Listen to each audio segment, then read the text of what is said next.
2024 में जूही सिंह, क्योंकि 2024 के लिए ही ये एक तरीके से कॉरिडोर तैयार हो रहा है जातीय जनगणना का, लेकिन कांग्रेस ने जातीय जनगणना को लेकर चारों राज्यों में ताल ठोक दी।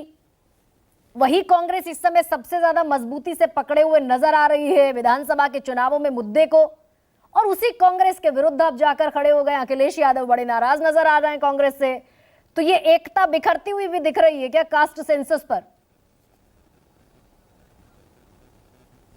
गरिमा जी, कास्ट सेंसस पे तो कोई एकता बिखर नहीं रही है। मुझे लगता है पैनल पे भारतीय जनता पार्टी के जो हमारे ज्ञानी प्रवक्ता है वो भी कह रहे हैं कि जातिगत जनगणना होनी चाहिए, एंड ऑफ कोर्स उसमें यस एंड नो का ही प्रश्न है, क्योंकि जातिगत जनगणना एकमात्र माध्यम है जिससे आप सामाजिक न्याय पर पहुंच सकते हैं, सबकी भागीदारी सुनिश्चित कर सकते हैं, जनसंख्या के हिसाब से भागीदारी सुनिश्चित कर सकते हैं। बाकी हम किन सीटों पे लड़ रहे हैं, किसके खिलाफ लड़ रहे हैं, लेकिन मुद्दे तो हमारे वही हैं। आज कांग्रेस भी जो पहले जातीय जनगणना की बात नहीं करती थी उसकी बात कर रही है, समाजवादी पार्टी तो शुरू से कर रही है, लोहिया ने की, अंबेडकर ने की।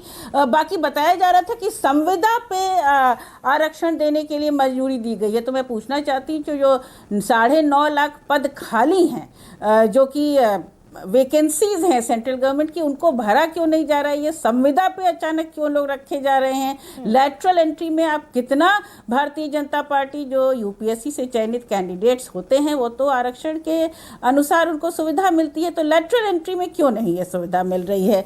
भारतीय जनता पार्टी को अपना स्टैंड स्पष्ट करना पड़ेगा। ये प्रतीकात्मक राजनीति नहीं है, ये लोगों की एस्पिरेशंस हैं, लोगों की उम्मीदें हैं, और आपको बताना पड़ेगा। ये कहना कि मुश्किल है और ये उनका व्यक्तिगत बयान है, तो क्या आपकी पार्टी या केंद्र सरकार अपने राज्यों में ये स्पष्ट करेगी कि वो जातीय जनगणना कराएगी भारतीय जनता पार्टी? एक बड़ा सवाल ये भी है, हमारा हमेशा से सुशील मोदी भी कह रहे हैं कि ये 1991 वाली भारतीय जनता पार्टी नहीं है।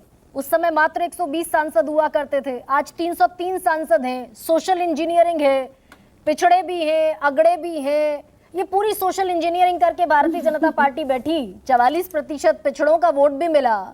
इसमें से पिछड़े अगर निकाल भी ले गए आप तो भी क्या डेंट पहुंचा पाएंगे 2024 में?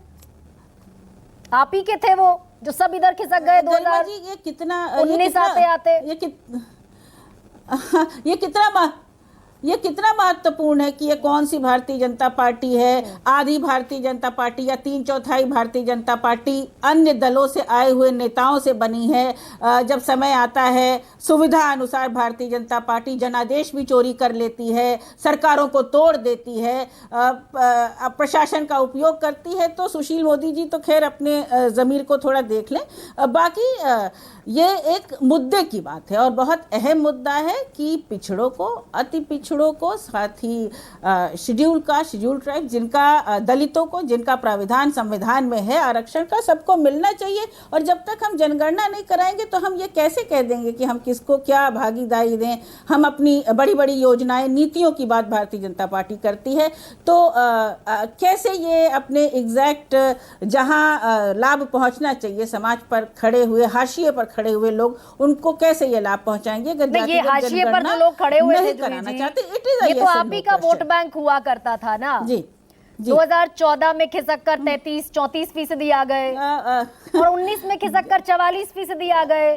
तो आप ही अपने उन पिछड़े लोगों को लामबंद अपने साथ नहीं रख पाए, जिनकी बात तो चलती रही, काम कुछ हुआ नहीं, इसीलिए खिसक कर आ गए इधर। दुखद है कि आज हम मैं बोल रही हूँ जी, आपकी बात, मेरी बात सुन लीजिए। दलितों, पिछड़ों, अति पिछड़ों क्या केवल वोट बैंक के रूप में हम डिफाइन करेंगे? हमारे साथ हम चुनाव हारे, लेकिन ऐसा भी नहीं है कि हम चुनाव इतनी बुरी तरह हार गए कि हम कह रहे हैं कि हमें लोगों ने समर्थन नहीं दिया। हम उत्तर प्रदेश की एक मजबूत विपक्षी पार्टी हैं और जहां हम हारे, ऐसी कई सीटें थी लोकसभा में जो हम कुछ ही मतों से हारे।